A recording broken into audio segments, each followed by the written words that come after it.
doing Monday morning or Monday afternoon, depending where you're at in the world. Today we're talking about, do you even recover, bro? So recovery, what is it? It's basically coming back to a balanced state. So could be done by stretching, flow technique, voodoo flossing, foam rolling, kettlebell smashing, anything that's going to make you recover from that training session. So another word that are more physiological component in this one, since it's episode 1, we're going to drop some knowledge bombs a bit. Homeostasis, our body's in constant search of that. So just to understand a bit, so we got our balance beam over here, our balance. So our body finds stress, everything's go out of whack, our control center, so our brain's going to deem if it's a positive or negative stress, and then from that it's going to create that feedback to come back to balance. So let's say I'm hungry, our brain's going to be, oh, let's make a sandwich, and then we're going to come back to homeostasis, so everything's going to be normal. Let's say stress, we got a big deadline coming up, our body's going to be, our control center is going to increase blood pressure, heart rates, and that's going to be a negative feedback loop before we come back to balance and before completing the task. So those are just vague example of what is it. So let's say we do before we come to fitness, we get to the gym, everything's feeling fine. So now our stress is lifting weights. Then our control center is going to be, oh, it feels great. We get that release of endorphins and any other hormones we're going to be releasing. Then positive, negative, then homeostasis, we come back, and then we may the next day have the DOMS. So delayed onset muscle soreness. So everything's out of whack. What are you going to do to come back to a state of balance in your body? Could be from physiological component, increasing your water intake, or you could do something very more dynamic or more hands-on. Would be some modalities like yoga, stretching, or some flow technique. So today we're going to go over those to just have a bit more understanding of what it is and some strategy we could do this for running today. Recovery for running. So nice weather's coming out, sun's out, guns out. So let's get some, and a lot of people are starting running or walking a bit more. It's going to be very important to understand and the purpose of a recovery after a run. So running, the action of the run happening to our lower body. We got some hip extension, flexion, internal and external rotation. We've got some of the knee action, so the knee extension and flexion, ankle, plantar, and dorsiflexion. And the foot is responsible for the load absorption of the gravity happening and production of force with all that chain, obviously, and the dishing out of energy as we. Number 1 recovery drill for this session. Either lacrosse ball or foam roller, and we're going to be doing just a roll of our plantar fascia. So this way, just to free up the foot as much as we can.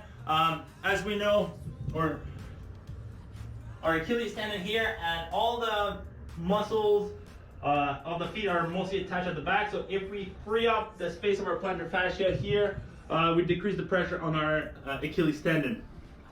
So if you have a foam roller, that's great. If you do have a lacrosse ball, we could go in different directions. So we go forward a bit, and then you could put your heel down and then perform it side to side.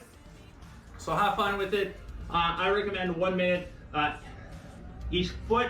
If you want to be a bit more intense, you could go a bit, probably 2 minutes each foot or 1 minute each direction. Have fun.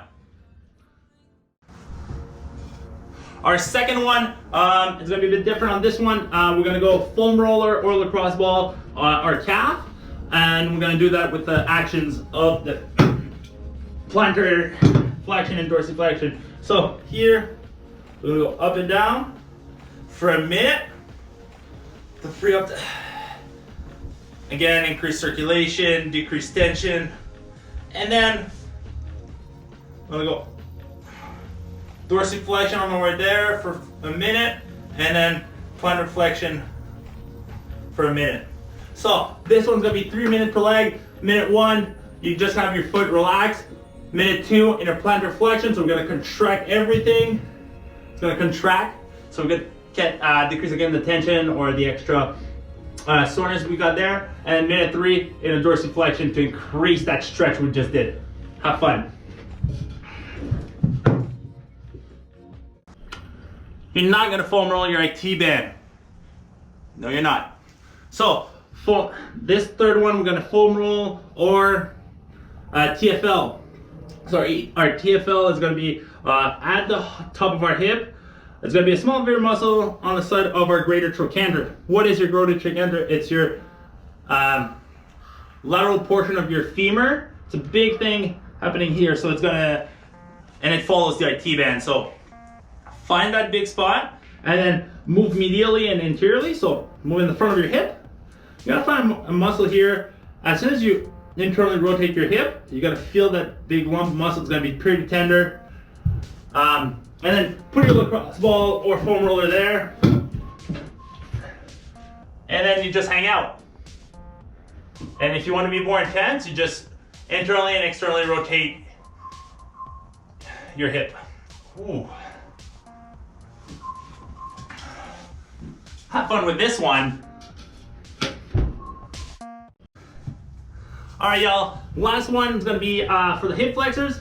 If you do have a Sorite kettlebell, dumbbell, lacrosse ball, you could just jam that ball in your hip flexors.